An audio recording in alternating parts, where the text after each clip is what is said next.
حضرت ابو ذر غفاری رضی اللہ عنہ فرماتے ہیں کہ مجھے میرے محبوب صلی اللہ علیہ وسلم نے 7 نصیحتیں کی ہیں۔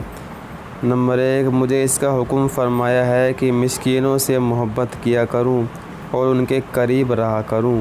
نمبر 2، مجھے اس کا حکم فرمایا ہے کہ میں اپنے سے اونچے لوگوں، زیادہ مالداروں پر نگاہ نہ رکھا کروں، اپنے سے کم درجے والوں پر نگاہ رکھوں، ان پر غور کیا کروں۔ نمبر 3، مجھے حکم فرمایا ہے کہ میں صلہ رحمی کیا کروں اگرچہ وہ مجھ سے منہ پھیریں، یعنی جن کے ساتھ صلہ رحمی کروں وہ مجھ سے غائب ہوں یا دور ہوں، یا یہ کہ میرے ساتھ توجہ سے پیش نہ آئیں بلکہ مجھ سے روگردانی کریں۔ ترغیب کے الفاظ یہ ہیں کہ اگرچہ وہ مجھ پر ظلم کرے، اس سے دوسرے معنی کی تائید ہوتی ہے۔ نمبر 4، مجھے حکم فرمایا ہے کہ میں کسی شخص سے کوئی چیز نہ مانگوں۔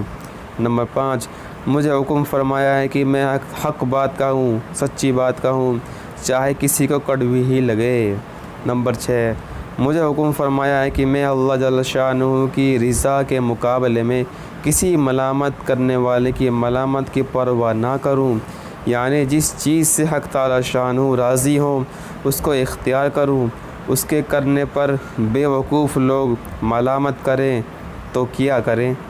نمبر 7، مجھے حکم فرمایا ہے کہ میں لا حول ولا قوت الا باللہ کثرت سے پڑھا کروں، اس لیے کہ یہ کلمات ایسے خزانے سے اترے ہیں جو خاص عرش کے نیچے سے ہیں۔